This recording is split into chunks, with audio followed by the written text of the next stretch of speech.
Hi friends, how you doing? Coming on here to do another video. It is my 1 week weigh-in update video. My mind is not really focusing the way that I wish for it to be today. I'm actually taking a break from work so that I can come on here and do this quick video and possibly get it out to you on time, because I did a video yesterday, July the 7th, for the 4th, 5th, and 6th, as well as the 7th, to get you all caught up, and it was for naught. I uploaded it, and it just turned out terribly after the upload. I don't know what the issue is. Thankfully, I uploaded it privately, so it'll be easy for me to delete and just not think about it. It's not a big deal. But I did mention some things in that video that I want to just kind of go over quickly in this video. I know you're all here for the update of my weight, but I'm going to leave that a little bit further down into the video. Okay, so anyways, this week was not that bad. Only trying a little bit due to the fact that it was a holiday this week. I started on the 1st. We had, of course, the 4th of July. On the 3rd, I bought a watermelon. I'm not going to blame and point fingers on whose fault that might have been. No, it's my own fault. But I seen somebody else eating watermelon, and they are on a weight loss journey, and they did okay with it. And did I do okay with it weight-wise? Yeah, it didn't affect my weight. Could I have lost more weight than I did? Yeah, probably I could have, because there was a day when I was down to what I actually am today, and maybe I could have just kept going. Also, there was one day where I ate a piece of cheese, like a single serving little block of cheese that I get at Sam's Club. So, yeah.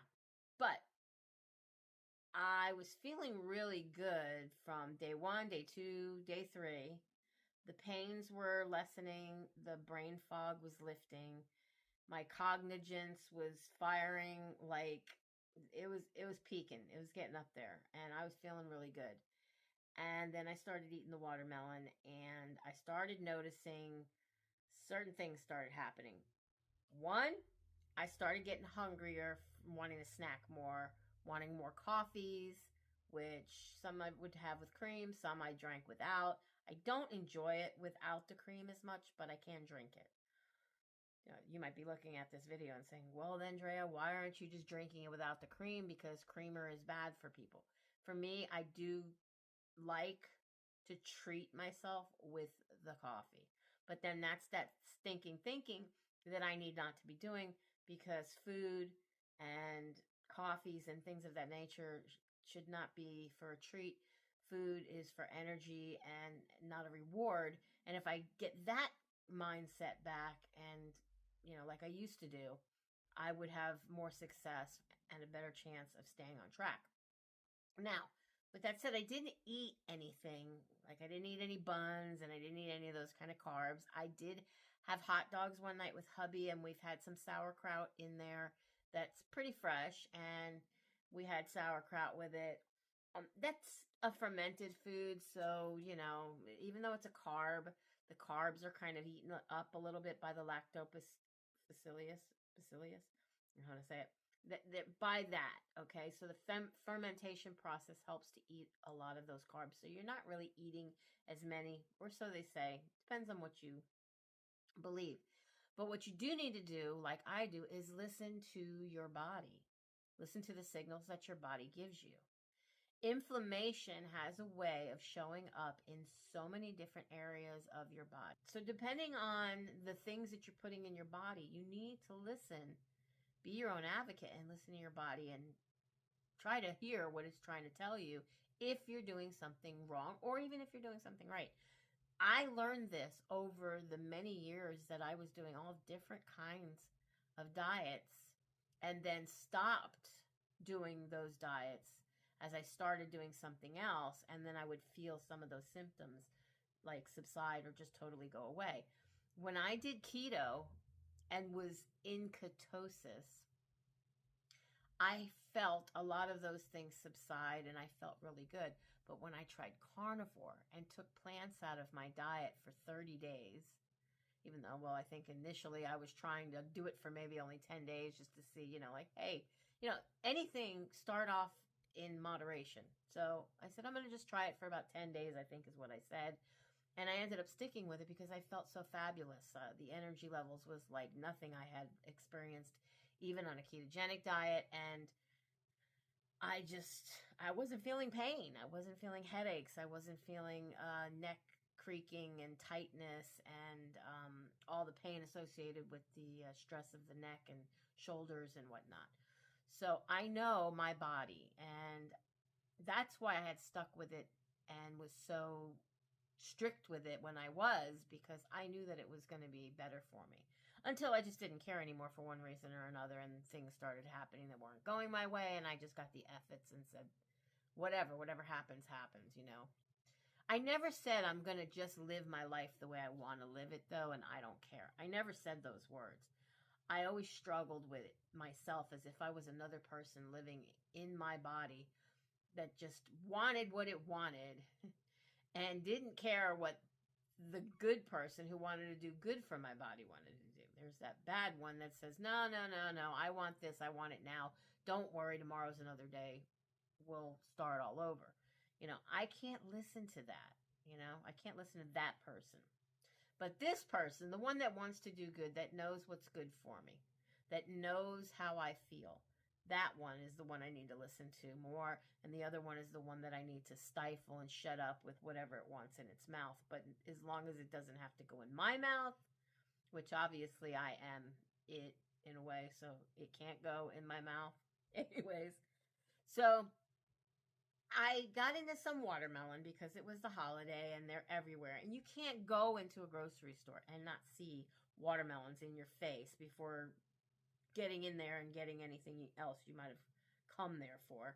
And I ended up getting a seedless watermelon. And I've been eating the seedless watermelon. And without getting into all the gooey, ooey, yummy details of said watermelon, I will just tell you guys that for me, what I found was it kicked up more hunger, more desire for snacking or eating or whatever I would put in my mouth because I was hungry. And I was drinking more coffees and that kind of a thing. I also noticed I've been waking up with headaches. And I noticed a little bit of the brain fog is kind of there. Enough that it wasn't as good as it was in the first few days that I started back on carnivore. Now, everybody's different, but me in the past, and I always thought it was because I never really fell far off the wagon when I did fall, but in the past, a few days in, and I'm already feeling fantastic, and then I'm not having those cravings, and I can go into the grocery store and trust myself that I'm not going to be grabbing things. I did go to the grocery store. I didn't have those cravings for that, but I did pick up that watermelon for hubby and I because I said it was a holiday, and yeah. So we've been eating watermelon. It hasn't been affecting my weight. I'm not too sure about him. I asked him the question if he weighed himself today. I didn't get an answer. He weighed himself, I believe it was yesterday. So it didn't affect the weight, but it affected other things. So yeah, last week I was 303.7, and this week I came in at 294.4 for a total of 10.3 pounds down. And that's awesome. I'm really happy for that, but water weight, whatever you want to call it, if that's what you want to say, then okay. I did do a lot of peeing out of probably whatever. I call it toxins. If it's coming out of me, it's because my body doesn't want it in there. And it's the same thing with stuff that I eat that my body doesn't want me to eat. It will find a way to come out of me. And if you have any suggestions for anything you would like for me to talk about, or if you want me to come on and do a live or something, just let me know. I would love some new ideas. A few of you are asking me about the carnivore diet and how to get started and maybe who to go look to and some of the things and tricks and the tips and the things that I've learned along the way to do or maybe not to do. I'll probably do a video if you wish. I got to get back to work. So bye guys. Be blessed. Editing Drea here. I just wanted to come on, and I feel so stupid and insensitive. There's a lot going on in Texas with those really, really tremendously terrible floods, and all the people, the numbers just keep growing on the loss of life. And I didn't want to make this a down video about that, but I did want to make mention that now that I'm aware of what's going on in the world around me, since I don't usually watch news and social media, and I try to stay away from that, that I am thinking and praying about everyone who's been affected in any way, shape, or form. The loss of life, lots of losses of life, many children. It's a really sad situation. So just wanted to come on here and say, please pray for the people of Texas. Thanks.